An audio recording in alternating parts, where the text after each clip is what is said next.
ध्यायेत् शारदचन्द्रसुन्दरमुखम् ताम्रारविन्देक्षणम् भक्ताभीष्टवराभयप्रदकरम् कौपीनमात्रोज्ज्वलम् स्वात्मानन्दरसानुभूतिविवशम्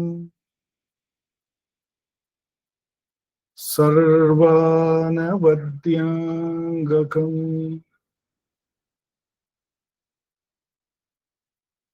श्रीमन्तं श्रीरमणेश्वरं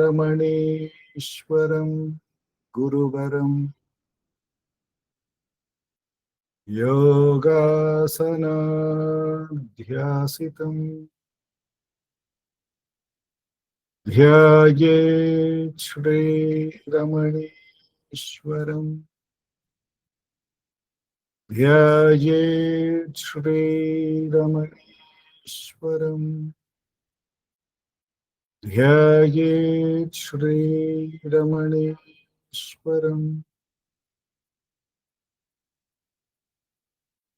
हृदयकुहरमध्ये केवलं ब्रह्ममात्रम् यहमहमिति साक्षातात्मरूपेण भाति हृदि विषमनसा स्वं चिन्वतामज्जतव पवनचलनरोधा आत्मनिष्ठो भवत्वम्। Namo Ramana. Spiritual stories, as narrated by Bhagavan Sri Ramana Maharshi, is actually a book from Ashram, which has brought out various stories which were narrated by Bhagavan to his devotees. And the usual happening, I believe, was after the dinner in the evening, all the devotees and all people who worked in the ashram would kind of retire to the sleep, would be around Bhagavan, and Bhagavan would narrate these stories and many times enact these stories. But there are also incidents when stories have been narrated by Bhagavan when somebody came up with some questions or seeking some solutions. Often stories are a very easy way to make us recognize something which is very obvious and we have actually forgotten it, or we are seeing it in a different perspective. And that is the first part of the actual talk, which is the imagination. We imagine it to be something else. And that imagination is so strong, it is very hard for us to believe otherwise. And this being the history of human beings, when we believed the earth is flat, we imagined it to be so. And when it was proven to us that it is not flat, but round, it was very hard for us to accept it. So stories are a very beautiful way. And in spirituality, the story is more about ourselves than anything much about others. So it's about us. So these spiritual stories are a very beautiful way to reveal something which we have taken for granted about ourselves. And the first story is one such incident where somebody comes to Bhagavan's ashram and Bhagavan's presence.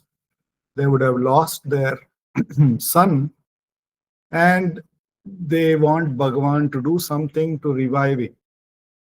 And then Bhagavan reveals this beautiful story about two friends in a village called Rama and Krishna.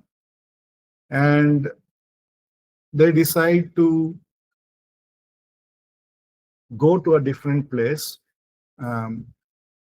Let us say Kashi. In this story, Bhagavan says they decided to go to Kashi, and they decided to work there, earn some money for their family, and without informing their respective families, they decided to go to Kashi. And on the way, it so happens Krishna falls sick and he passes away, but Rama somehow makes it to Kashi. And he starts to work there and networks with many people. He accomplishes the main purpose with which he has come to Kashi, which is to make money. And after many, many years, one of the traveler from his village goes to Kashi, and he accidentally meets up with Rama. And Rama also recognizes that this gentleman is from his village. And the villager is very surprised. And he says, good to see you after a long time. We thought that we didn't know where you people went. And then the villager, the gentleman Rama asks the traveler to convey back the message to his house that he is quite fine. He has earned quite amount of wealth, and another one year or two, he will wind up all his business here and would be back to the village. So here the message comes back, the traveler comes back, and he goes to the Krishna's house and tells, your son is very well.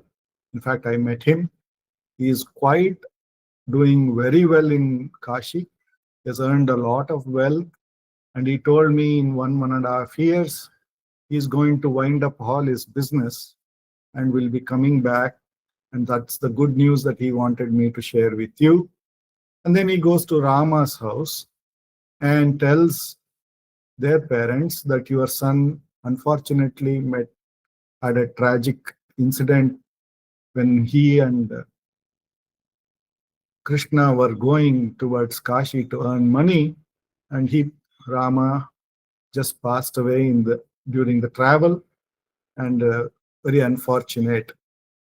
And naturally, the Rama's house, they think that their son has passed away, so they do all the kriya which they have to do, and they are in huge grief. And in the Krishna's house, they are very happy, expecting him to return any time soon, and they are very joyous that their life is going to be changing after their son's return. And lo and behold, a year happens, and then to their surprise, they find Rama returns back with a lot of wealth, and then they came to know that Krishna was the one who had actually passed away. Now, narrating this story, Bhagavan asks us, where do people live? And this is a very important question. In fact, where do we live ourselves? If we ask this question, we often say, we live in Bangalore, we live in this such and such a house, or sometimes we identify with our office, with work, and we say we live there, we do this. But really, is that the address where we live? In these two in this particular story and in these two families, they lived in their mind. Very much all of us live in our mind. Whatever information comes to us, We take that to be the reality and we live with it. So long as that information is not there, our living might be different. And as soon as the information finds its place through the senses, through whichever way, nowadays we have a lot more other ways to find information, our whole scenario changes. So narrating this story, Bhagavan very beautifully highlights where do we live. And therefore, all of this death, birth, everything is something that we take ourselves, including our own birth and death and of the others. It is all in the mind. And in the deep sleep, which we get into every day, where there is no mind, we all also experience there is no data, no information there. And in that scenario, there is no idea of who we are. There is no identity of being an individual. So the imagination that we hold on to, in this story we can see that they imagined their son Krishna to return with a lot of wealth, and they imagined Rama to have moved on, and they finished all the kriyas they needed to do. So where did they really, all of that belief is not based on any actual facts at all. It is all based on what we have heard and believed that to be in us. This is a very significant information that Bhagavan is giving, which we have taken it for granted.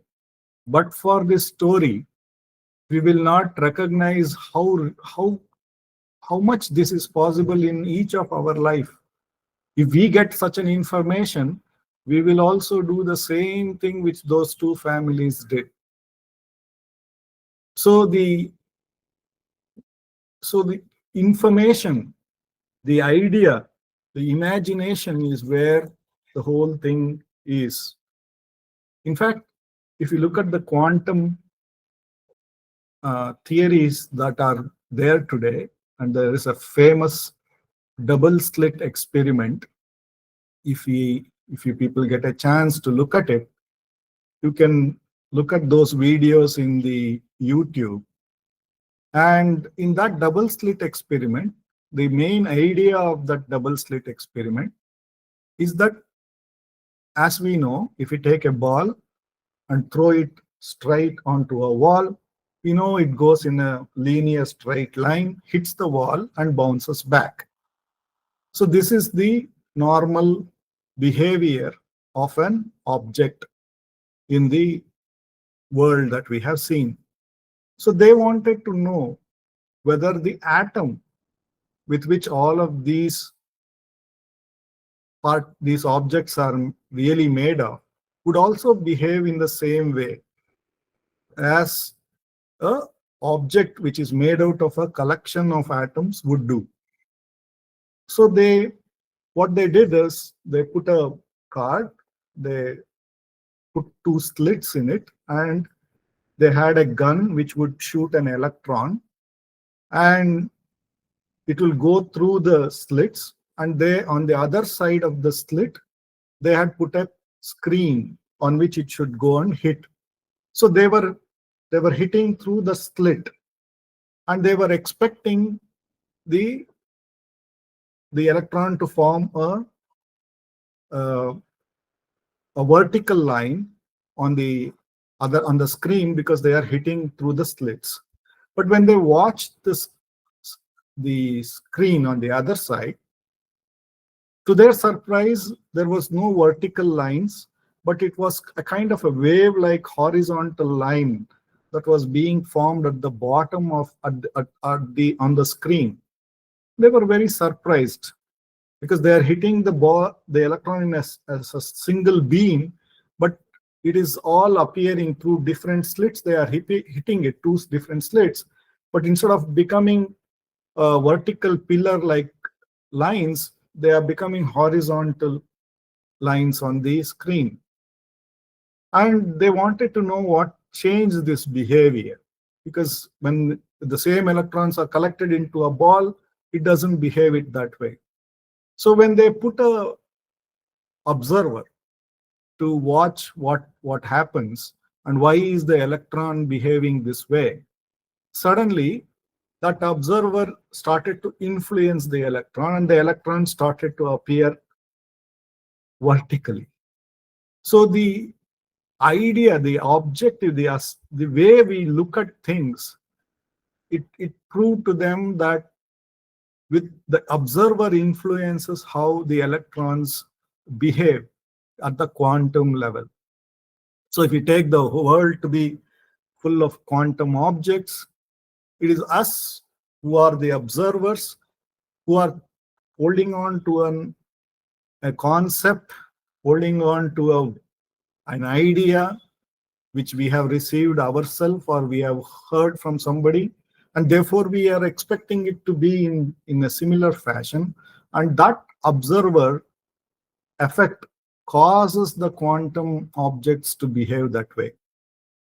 And in fact, Bhagavan very beautifully tells that when Krishna spoke about Bhagavad Gita, or Krishna narrated Bhagavad Gita to Arjuna, and during the course of that narration, when that Vishwarupa Darshana situation arrived, Krishna did not say, Bhagavan says very beautifully, Krishna did not say, see my Vishwarupa Darshana. Krishna only said, see whatever you want to see. And Arjuna saw all of that which he wanted to see of the Vishwarupa. So it is the observer, it is us when we are outward turned with an objective, with an expectation, with an idea, with a concept, then we see what we want to see. This has been now proven even scientifically that what we imagine is what we observe outside. And a very simple, we need not even go to the scientific plane to recognize this. Even if we go to the dream experience of us, there whatever we imagine to be, somebody who has passed away in our life, or a place like Bombay or Delhi, or even US for that matter, and if we see that places, and if we see those people, if we see and we do the interaction, all of them appear to be so real at that time when the dream is happening. There is no way for us to believe that it is all imagination. Only upon waking up, we recognize that it was imagined. But when the imagination is going on, there is no way for us to believe that this is all an imagination. And Bhagavan says this waking state, in fact, all of this conversation that we are having, is all in a similar way, something that we have bought into, that there is a talk about imagination and reality, and so is the speaker, I am the listener. So this is all our own one universal, Bhagavan calls it, doesn't call that, Bhagavan says there is no individual I which we think that is there. Bhagavan says there is only one I, and that I is imagining everything at this point in time. So we are all part of that one imaginary I, and because even that I is an imaginary thing, says Bhagavan, because in the deep sleep, there was no I idea, an individual idea. But there was something to recognize the absence of it. That is the factual reality. Because in deep sleep, there was no I can relate to it, because there was something present, recognizing that. So Bhagavan very strongly brings this idea of imagine makes us recognize that all that we are seeing is only nothing but our imagination. A very important thing for us to understand. Otherwise, if we take this imagination to be real and we are carried away by all of it, just look at the possibility of things that we may get divided into. We can see this whole universe as nothing but quantum objects. We can see this whole universe as nothing but chemical reactions. We can see the whole of this universe as something mental. We can see the whole of this universe as completely physical. So whatever perspective in which we look, it appears humongous in that dimension, in that huge perspective. And no matter how many years of physics we may, through physics we may see this universe, it keeps on revealing newer and newer dimensions. In fact, I was watching a video recently. One of the scientists was saying that even if we take our own galaxy, and there is about 100 or 200 billion stars, and each of those stars, on an average, even if we take on an average, we have one or two planets. And he said average 2 planets can be taken. So if we take our own galaxy with 100 billion stars with 2 planets in them, and he says like these galaxies in our visible universe to which they have seen, there are trillions of galaxies, and each galaxy is having billions of stars, and then each stars having at least 2 planets. So it can only when it is imagination, it can be so wide and wild. And he goes on to say that the number of sands, if you count in the earth, in all of the beaches on the earth, on all of the deserts on the earth, still multiply that number with 40,000 or something would be the number of planets that are available. Or he puts it in another way, if you take that we are an 8 billion population, and we decide to give equal number of planets to all the people, each person will have nearly about 30 trillion or something, he said, stars, or 30 million stars or planets for each of us. But how is our life? Our life here is so busy. Even God might have given us 30 million planets to live with, but we are struggling to buy a 30-40 site in Bangalore, a 40-60 site in some place. So, or we may be very proud of what we have accomplished. So this whole imagination, and that imagination having its own limitation, is such an eye opener that we need to get into with these stories. That the two families there, with that data which they got, and with that limitation of the data that they had, believed their son to be either born or either alive or as either dead, and that caused them a lot of joy and a lot of agony. All of it is simple imagination and a limitation caused by that imagination. And if we keep on going from morning till evening, how many such imagination that we deal on a day-to-day basis, we can also imagine how much of grief and joy, the sinusoidal wave that we will go through. And at the same time, all of this, Bhagavan says, is nothing but imagination. a very important, a very, very important story, in fact, for us to wake up in trusting in this imagination, in believing in this imagination, and then further suffering from this imagination. So then what is the purpose of all of this imagination? May be a question which naturally comes to an inquisitive mind.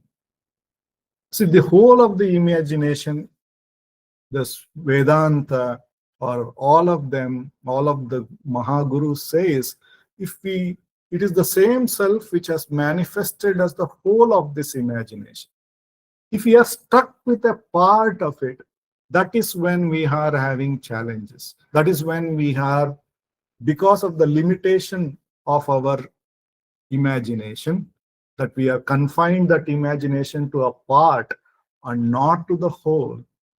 That is when we are going to have this two situation, which is either desire for something which I don't have, or the fear of losing what I have. So whenever I really become limited, whenever I hold a part of this imagination as real, that is when I have this desires and fear, and with that I will have a sense of doership to protect it, or to work to gain more. All of this comes one attached to the other. And since myself I limit to this body and mind in this unity, because I again divide myself to be a small and limit myself to be this, then again lot more challenges come up. So this story is revealing very strongly what is it that we are stuck with when we are in the realm of imagination.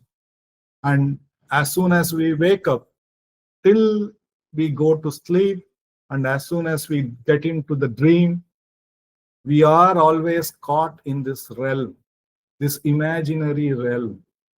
And this realm can be very fearful for us.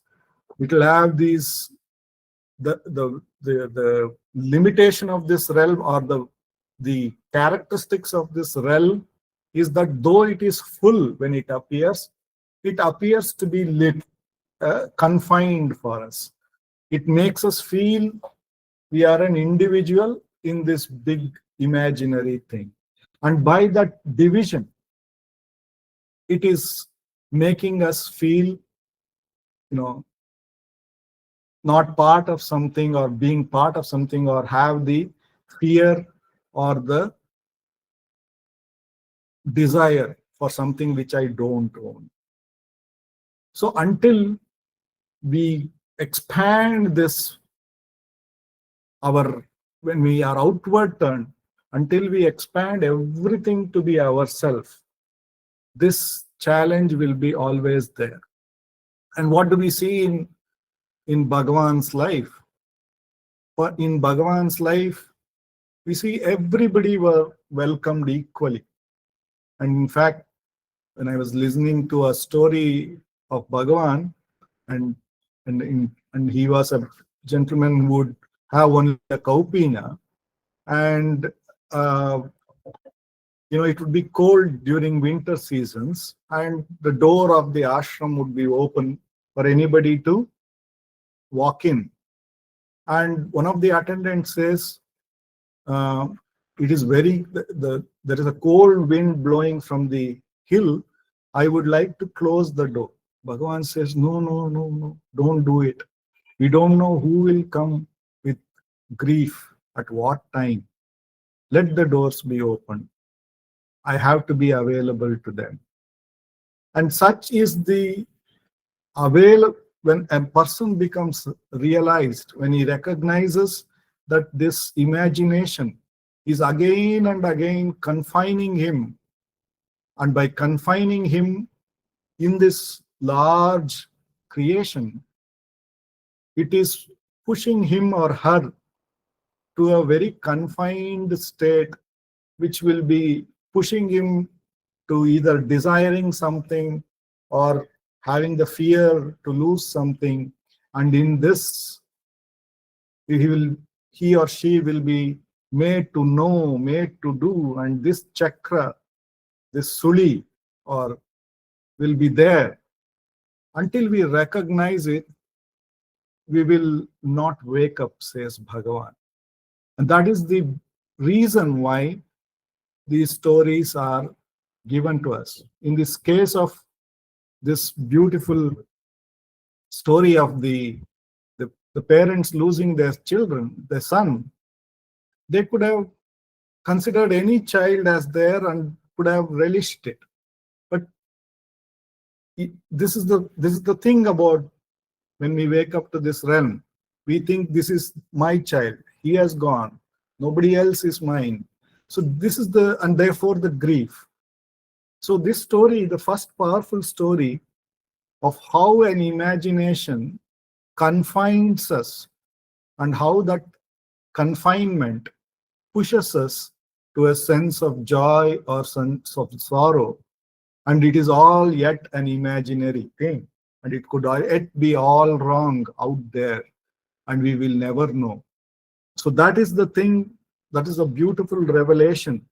And the double slit experiment at the quantum level also reveals this same thing.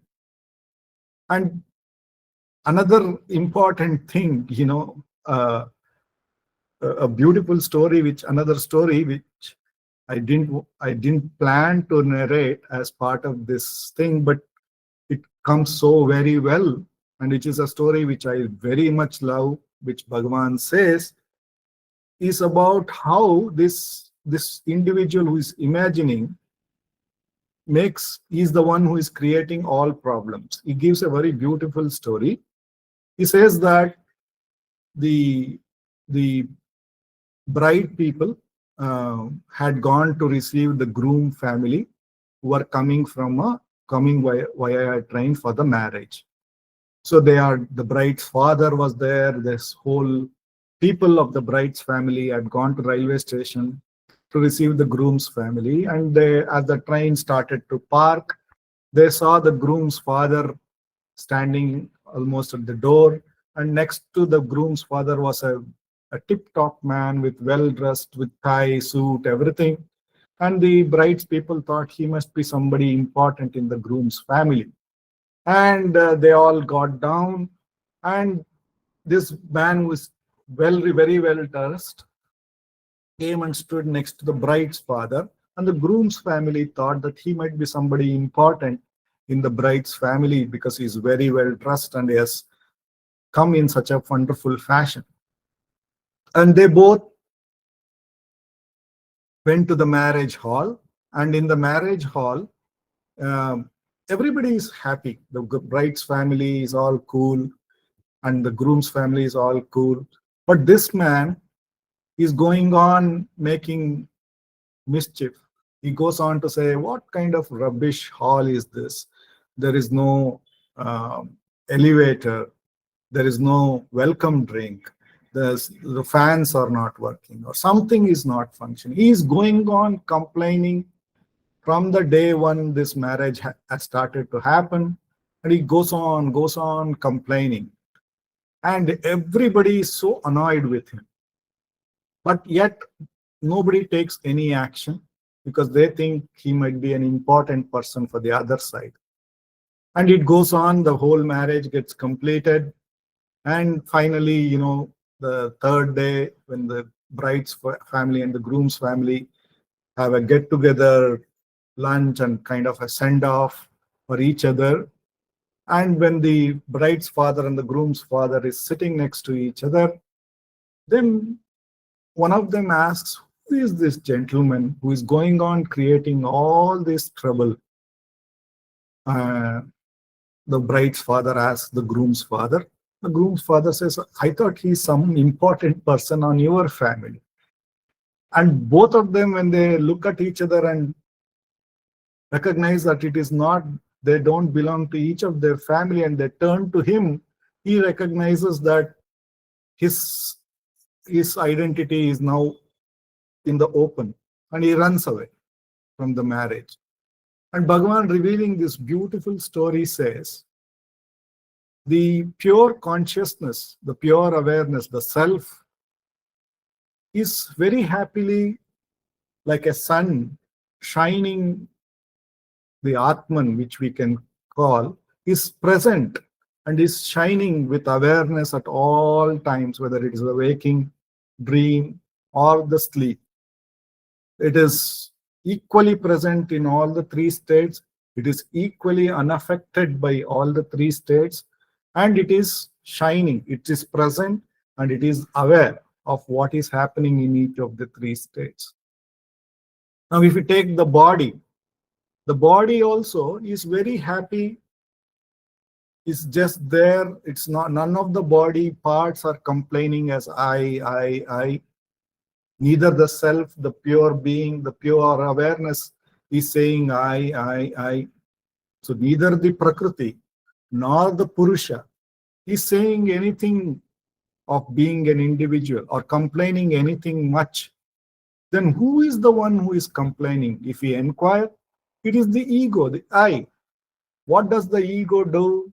Bhagavan says, it takes the existence and the consciousness as its own existence and its own consciousness, and it limits to the Prakriti, the body. And it then limiting it goes on, like in this marriage, goes on complaining about everything that is happening in the marriage. It is neither happy in the waking state, nor happy in the dream, neither happy in whatever is given to it, whatever comes to it naturally. Something comes, it aspires for something else. So this ego, which is an imaginary entity, and if Bhagavan always asks, can you find out where this ego is? Can you present it like how you can present, this is my eyes, this is my nose, this is my ear? Can we ever present this ego? And can we ever see what it is? It is just nothing but a bundle of thoughts. And we believe in that so strongly, says Bhagavan. We give our own existential reality to the thought, and we think that thought is very, very real. It exists. We give our own awareness, and we recognize the thought, and we say that thought exists and that thought is real, and we attach to it. Like in the imaginary story, the first story that we saw, we take it to be ours, and by that very thing, by giving the attention and by owning it, we confine ourselves to an imaginary limitation and suffer from it, says Bhagavan. So the first story that the reason I have spent more time on the first story is unless we recognize where we are erring at every moment, we may not take the necessary step to let go that. That is the beauty of Bhagavan teaching. Bhagavan says, or our Upanishad says, we need not now get into the truth, the reality. The reality is very much present, but it is that we are so strongly confined to an imagination. We think that reality is somewhere far away. We need to know, we need to do. And that is how this imagination, this imaginary entity confines us. It says you have to do a lot of spiritual sadhana.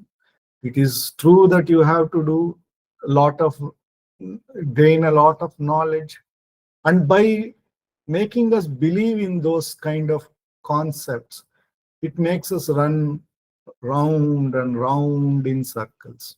But the reality, the pure being, the pure awareness that we are, is already there. Nobody needs to tell me I am. I know myself that I exist. That pure grace of existence, that pure grace of awareness is there 24/7 in all. In fact, it is there in an ant, it is there in a tree, it is there in a plant, it is there everything. In Bhagavan says it is there even in the stone that you are sitting on. And that is the reason when we touch an ant, it recognizes, it knows its presence, it knows the presence of somebody being touched. So the pure being consciousness is equally available to all of us. The reality is available to all of us. And that Bhagavan reveals in the second story.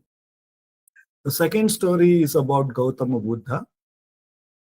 And as we all know, Buddha lives and he is born, his horoscope is read, and they say that either he will be a great monarch or he will be a mendicant. And the father, Shuddhodana, wanted to really ensure that his son doesn't become a mendicant, that he will be a great king. And he made sure that all the required material comforts are arranged to him in the palace. But nonetheless, when the time arrived, we know that Buddha was disturbed by the visuals of the world, and he decided to go and do the penance and realize the self. And even in that penance time, there is a lot of effort we see that Buddha did to know the truth, to gain the truth. And that effort went on for many years. And finally, he gave up the whole effort and tada, like he recognized the truth and he recognized the error in trying to know, trying to do. He recognized the truth was ever present. And so he became a Buddha. And therefore he went around teaching, says Bhagavan, everywhere. And finally he decided to come back to his own palace or his own capital. And the father was very eager to meet the son. So he arranged for a big welcome ceremony for his son. And Buddha's wife and son also came to know their father is coming. So they also went to receive him. And he was supposed to, Buddha and all his Shishya Varga was supposed to go in one path. Buddha told them to go in that path, and he came through a different path. When he came in front of the father, Bhagavan says the father could not recognize him. But his wife recognized him quickly, and she told her son to prostrate to her father, and she also prostrated. And at that point, the father came to know that it is his son, and he was in dismay. He was not ready to appreciate the new state of his son. So he gave a very staring look, says Bhagavan. And Buddha also looked back into his father's eyes, says Bhagavan. And in that looking, where Bhagavan says, when Buddha looked at the father looked at Buddha. And this happened for some time. And finally, the father fell at the feet of Buddha and let go all his material comforts, all his material things, and surrendered to Buddha and himself become a mendicant. So this is the second story. That is the power of reality. When we get back to the self, that pure being consciousness that we are, and when we simply there without any objective expectation, without any objective attention, what are we then? We are the pure existence We are the pure awareness in everything. We are the source through which the whole world seems to exist. And that is the power of being in a non objective expectation or being in the self. And this, again, we should not make it a mental concept that I will become free of all objects. We have to recognize, says Bhagavan, that our pure being here and now is not touched by any objective experience that have come and gone. Whatever may be our objective experience in the waking state, we might have had a fight, we might have had a fun. It doesn't matter. There is no trace of it in that pure being. It was very much there when those events were happening, but its degree of beingness did not increase or decrease by that very event. And that it is also true with our awareness. It was aware of the happy situation or of the sad situation, but its degree of awareness neither increased nor decreased with it.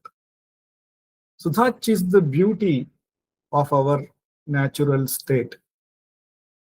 So our natural state, Bhagavan says here and now, is free of all objective things. In fact, he says it is like being like the sun. In the presence of the sun, and just because the sun is shining bright, the presence of the sun, and it's shining as bright, we know the heat and the light gets emanated. And in that very heat and light, all the activities of the earth go on. The water becomes vapor, it gets formed as cloud, it pours as rain, it flows as river, and in the flowing as river, it feeds many plants, it feeds many animals, and in that feeding, each animal, each plant will produce more grains, each animal will produce the next thing. So the whole activities of the world goes on in that very presence and very shining of the self or the sun. In a similar way, Bhagavan says, that's why it is called light of all lights, the sun of all suns, because all those thousands of stars and which we talked about is all revealed by this light of awareness. Without that light of awareness, how could anybody recognize when somebody tells also that there are thousands of stars? So it is Jyotisham Tad Jyotihi. It is the light of all lights. And to know that light, I don't need any other light, says Upanishad. If I am locked up in a dark room where there is no light, and I am sitting there, let us say, for a day, and somebody comes and says, is somebody in here? And tuck will come the answer, I am. So where did that recognition, natural awareness of one's own presence there, present in us? We did not need any light to recognize it. So it is so naturally in us. That is the reality. And that is there right now. What is not helping us to stay in that reality is our strong obsession. Strong, I would say, a very strong obsession towards the imaginary. And why are we obsessed to the imaginary? And Bhagavan says, because we are looking for happiness. We are looking for happiness at every moment. We want to be happy. And with an external, outward turned attention, we are seeking it from one object to another object, not recognizing that each of these objects are nothing but imaginary. They appear, they stay, and they disappear. And in this wrong, ignorant outlook that we have, where we constantly look for happiness in objects which are coming and going.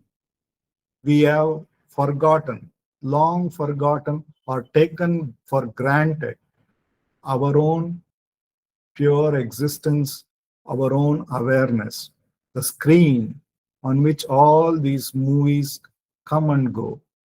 And that screen is totally not affected. No matter if we see to that, if we turn to the screen, as we saw, the beingness or the awareness neither gets affected by what comes and goes, whether it is a happy event or a sad event. So the movie might be played on the screen of pure being awareness, but the screen itself is totally not affected by it. In this recognition of the true nature of ourself, having established ourself in the true nature as oneself, we should go on playing the role that this body and this mind has been created to play. That is the spiritual journey of all of us. That is the life that we are all looking for. Having happily established in that natural state of happiness of our reality, let the body, the mind play as it has to play. For the Prakriti, the tree which is standing out there and this body which is here is no different for it. That tree has been created for a purpose. Let us say a coconut tree. It grows many coconuts. It is least concerned who consumes it. It is least worried whether the owner should alone consume it because he has put water to me and made me grow. If a coconut falls from the tree, it is least bother who picks it up and who eats it. In a similar way, and often Shardaka says, whatever gnana, whatever knowledge we are given when we are as this body, let us say a chemist, and he has given a lot of knowledge about chemicals, he should go on to use that knowledge for the good of all, not for the good of himself. That is when he confines, though he himself is everything, he confines himself to a limited being and then prone to desires and fears. But if he goes on to create something for the good of all, then something wonderful happens. Shardaka says very beautifully, the paracetamol that has been founded, we may not know his name, we may not know who that person is, but his invention has made us all suffer a lot less when we fall sick. And DVG goes on to say in a similar fashion that nobody knows who found out rice in the paddy. Nobody knows who figured out that there is a rice inside it if you boil it. But today we all happily eat it. He goes on to say, nobody knows who found out the first letters of the languages that we happily use for all the transactions that we do. We give absolutely no credit to them. But that is the fundamental things that are there. So the main idea is to live a life which is universal and both within by being the pure being consciousness, because that is the only reality in everything, and also outside when we get outward turned to the body and mind to live as a universal being for the good of all. That is the spiritual journey. That is the main purpose of the spiritual journey. These two stories very beautifully reveal to us. I offer this wonderful opportunity and my sharing to the holy feet of Ramana. Om Namo Bhagavate Sri Ramanaya.